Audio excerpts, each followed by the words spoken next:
Hi hello నమస్తే దోస్తులు, అందరూ ఎట్లా మంచిగా ఉన్నారా? మీరు కనుక నా వీడియో ఫస్ట్ టైం చూస్తున్నట్టే ప్లీజ్ లైక్ చేయండి, షేర్ చేయండి, కమెంట్ చేయండి, సబ్స్క్రైబ్ చేసుకోవడం మాత్రం మర్చిపోకండి. పక్కనే ఉన్న బెల్ ఐకాన్ ఆన్ చేస్తే నేను ఎప్పుడు వీడియో పెట్టినా మీకు నోటిఫికేషన్ కింద వస్తుంది. కల్కి 2880 డేటెడ్ బై నాగశ్విన్ సార్.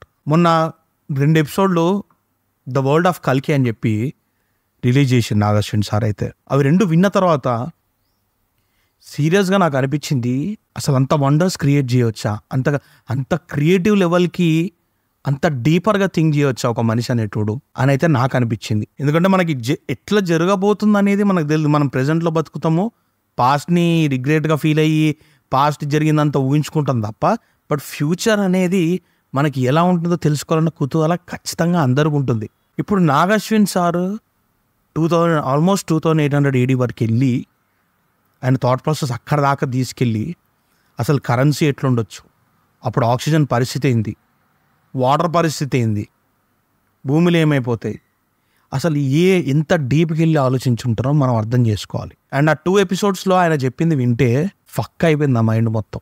అది మీరు విన్నా మీకు నిజంగా అంత హైప్ వస్తుంది ఖచ్చితంగా. అండ్ నాగశ్విన్ సార్ గురించి తెలుసు మనకి, ఆయన తీసిన ఎవడే సుబ్రహ్మణ్యం అయినా, మహానటి అయినా ఎంత కాన్సెప్ట్ ఓరియంటెడ్, ఎంత ఎమోషనల్ డ్రామా ఉంటుంది. ఒక రిలేషన్కి మధ్యలో ఆ బాండింగ్ని ఎంత ప్యూర్గా, ఎంత ప్యూర్ సోల్తో చూపిస్తాడు ఆయన మ్యూజిక్ టేస్ట్ అయినా సరే, డైరెక్షన్ అయినా సరే, ఆ మినిమం చిన్న డీటెయిలింగ్స్ కూడా చాలా పగడబందీగా పెట్టుకొని చేస్తారు నాగశ్విన్ సార్. అండ్ నాకు one of the best film I have ever watched అంటే నేను మహానటి అని చెప్తాను. చాలా మైన్యూట్ డీటెయిలింగ్స్ ఉంటాయి. విషయం ఏంటంటే ఖచ్చితంగా మనం అందరం కలికిని థియేటర్స్లోనే ఎక్స్పీరియన్స్ చేయాలి. మీకు ఒక పెద్ద విషయం చెప్తాను, గుర్తుపెట్టుకోండి. ఇది తెలిసిన వాళ్ళు ఖచ్చితంగా వెళ్ళి థియేటర్స్లోనే చూస్తారు. ఎవరన్నా ఇగ్నోర్ చేయాలి, ఏముంది ఏదో ఓటీటీలో వస్తే చూడొచ్చు, నెల రోజులు వస్తుంది, 2 నెలల్లో వస్తుంది, ఓటీటీలో వచ్చినప్పుడు చూద్దాం అన్న భ్రమలో ఖచ్చితంగా ఉండకండి. ఎందుకంటే మీరు ఇంట్లో ఒక హోమ్ థియేటర్ పెట్టుకొని, పెద్ద మ్యూజిక్ సిస్టమ్ పెట్టుకొని మీరు హోమ్ థియేటర్లో పెద్ద సౌండ్లు పెట్టి విన్నా కూడా మీకు థియేటర్లో వచ్చే యాంబియన్స్ సౌండ్ అనేది ఖచ్చితంగా రాదు. అండ్ థియేటర్లో మీరు ఎక్స్పీరియన్స్ చేసే అంత సినిమా మీరు ఇంట్లో కూర్చొని 4 గోడల మధ్యలో కూర్చొని మీరు ఎక్స్పీరియన్స్ ఖచ్చితంగా చేయలేరు. మనకి ఒక మూడ్ క్రియేట్ అవుతుంది థియేటర్లో. ఎట్లా క్రియేట్ అవుతుంది? టికెట్ కొనుక్కున్నాం, పోయినాం, కూర్చున్నాం. టికెట్ పైసల గురించి కూర్చునే దానికంటే కూడా మనతో పాటు సినిమా చూడాలనే మైండ్ సెట్తో వచ్చి కూర్చున్న వాళ్ళే ఉంటారు. వాళ్ళతో పాటు ప్రతి సీన్ మనము ఎక్సైట్ అవుతాం. మైండ్లో ఏం పెట్టుకోకుండా 3 గంటలు సినిమా కోసమే వచ్చి కూర్చొని అక్కడ కేటాయిస్తాం. మొబైల్ స్క్రీన్ చూడడానికి కూడా మనకు అంత ఇంట్రెస్ట్ రాదు థియేటర్లో. బట్ ఇంట్లో మనం అలా చూడగలుగుతాం ఆ సినిమా? ఖచ్చితంగా చూడలేం మనం. అండ్ ఒక పెద్ద విషయం ఏంటంటే విఎఫ్ఎక్స్ మనకు చాలా బొక్కలు ఏడుతూ ఉంటాం. మనం హాలీవుడ్తో కంపేర్ చేసి మరీ బొక్కలు ఏడుతూ ఉంటాం. ఈ కంపారిజన్ అనేది పక్కన పెడితే మనకి థియేటర్లో ఎప్పుడు కూడా ఎంత పెద్ద విఎఫ్ఎక్స్ సినిమా అయినా సరే, ఎంత చిన్న డీటెయిలింగ్స్ మిస్టేక్స్ ఉన్నా సరే మనకు థియేటర్లో అంతగా కనపడవు. ఎందుకంటే మనం ఆ మూవీ మూడ్లో ఉంటాం. ఆ బిఫోర్ జరిగిన సీన్స్ త్రూ మనం ట్రావెల్ అవుతూ ఉంటాం. సో మనకి ఏమైపోతుంది అంటే మనం ఆ మూడ్ ఆఫ్ ద సినిమాలో ఉంటాం, కానీ అక్కడ ఏంటి విఎఫ్ఎక్స్ అంత గలీజ్గా ఉంది అనే థాట్ ప్రాసెస్లో మనం చూడం. బట్ అదే సినిమా ఎప్పుడైతే ఓటీటీ కానీ టీవీస్లో కానీ వస్తుందో మనకు మైన్యూట్గా కనిపించేసరికి మనం అంత ఇంట్రెస్ట్ పెట్టాం. బొక్కలు ఎక్కడ ఉన్నాయో ఏడతాం. అది మనకు సీజీ కూడా చాలా వరస్ట్గా కనిపిస్తుంది. కొన్నిసార్లు మిస్టేక్ అయినప్పుడు మాత్రం చెప్తున్నా, పర్ఫెక్ట్గా ఉన్నప్పుడు అయితే నేను చెప్పట్లేదు.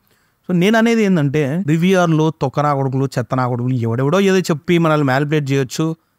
మనకు ఉన్న మూవీ ఇంట్రెస్ట్ మీద క్రిటిసైజ్ చేయొచ్చు. ఖచ్చితంగా ఎదవనా కొడుకులు అందరూ బయటకు వచ్చి ఏం చెప్తారంటే వేరే లెవెల్లో ఎక్స్పెక్ట్ చేసినాం, బట్ ఆ ఎక్స్పెక్టేషన్ రీచ్ అవ్వలే అని కూడా అంటారు.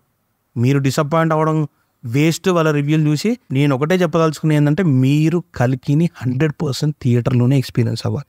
ఆ సౌండింగ్ కానీ, ఆ విజువల్ ఎఫెక్ట్స్ కానీ, ఆ ఎమోషనల్ డ్రామా డ్రైవింగ్ స్టోరీ కానీ. అండ్ ఆఫ్ కోర్స్ 2880 వెళ్ళిందంటే మనమే చాలా ఎక్సైటెడ్గా చూస్తాం. అసలు ఏమేమి జరుగుతుండొచ్చు, అది నిజంగా అదే జరుగుతుందని మీనింగ్ కాదు. ఆయన మైండ్లో వచ్చిన విజువల్స్ అన్నీ మన ముందు క్లియర్గా చూపించడానికి వచ్చింది విత్ ఎవ్రీ డీటెయిలింగ్. మనం ఖచ్చితంగా సినిమా ఎంకరేజ్ చేయాలి. మనం చిన్నగా మిగతా వాళ్ళందరికీ మన దగ్గర కథలు దొబ్బేసే స్టేజ్కి మనం వెళ్ళాలి. So that's what I feel. థియేటర్లో సినిమాని ఒకప్పుడు ఎక్స్పీరియన్స్ చేసి ఆ ఎంజాయ్ చేసిన మూమెంట్స్ అన్నీ ఇప్పుడు మళ్ళీ మనం తిరిగి తెచ్చుకుంటే చాలా బ్రహ్మాండంగా ఉంటుంది. ఎలాగో ఆన్లైన్లో బుక్ మై షోలో, పేటిఎంలో దీంట్లో బుక్ చేసేసుకుంటున్నాం. ఖచ్చితంగా లైన్ల వరకు వెళ్ళి లైన్లో నుంచి టికెట్లు కూడా తీసుకుంటారు. ఆ పూర్వ వైభవం మళ్ళీ సినిమాకి ఎట్లా వస్తుందో నాకైతే అర్థం కావట్లేదు. ఖచ్చితంగా మనం కల్కి థియేటర్లోనే సినిమా చూడండి. ఆ విజువల్ వండర్ని మనం థియేటర్లోనే ఎక్స్పీరియన్స్ అవుదాం. అండ్ నో డౌట్ ప్రభాస్ అన్న కోసం అయితే బరాబర్ పోవాలి. సినిమా నచ్చితే మన ఇక ఫ్యాన్స్ అందరు మామూలే కదా, ఒక్కసారి కాదు 1000 సార్లు కూడా మన చూస్తారు. So we trust you Nagarjuna sir, మీ మీద 100% హోప్ ఉన్నది మాకు. అండ్ అఫ్ కోర్స్ మేము చాలా న్యూట్రల్ మైండ్ తోటి, జీరో మైండ్తోనే థియేటర్లకు వచ్చి కూర్చుంటాం. అండ్ ఫర్ షూర్ మీరు మా మైండ్లో బ్లాస్ట్ చేస్తారని నేను 100% నమ్ముతున్నా. అండ్ ఖచ్చితంగా మీరందరూ మీ ఫ్యామిలీతో పాటు వెళ్ళి కల్కిని థియేటర్స్లోనే ఎక్స్పీరియన్స్ అవ్వండి. ఓటీటీలోకి వచ్చిన తర్వాత చూస్తాం, అక్కడ చూస్తాం, ఇక్కడ చూస్తాం, టీవీలో చూస్తాం, పైరసీలో వచ్చిన తర్వాత దాంట్లో చూస్తాం అనుకుంటే మీరు మీ లైఫ్లో ఒక వండర్ఫుల్ ఎక్స్పీరియన్స్ని ఖచ్చితంగా మిస్ అవుతారు.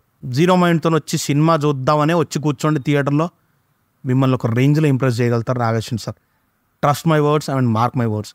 ఖచ్చితంగా ఇదే జరగబోతుంది. June 27th ఒక్కొక్కడికి బాక్సులు బద్దలైపోతాయి, గంతే.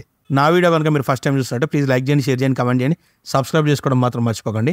పక్కన ఉన్న బెల్ ఐకాన్ ఆన్లో పెడితే నేను ఎప్పుడు వీడియో పెట్టినా మీకు నోటిఫికేషన్ కింద వస్తుంది.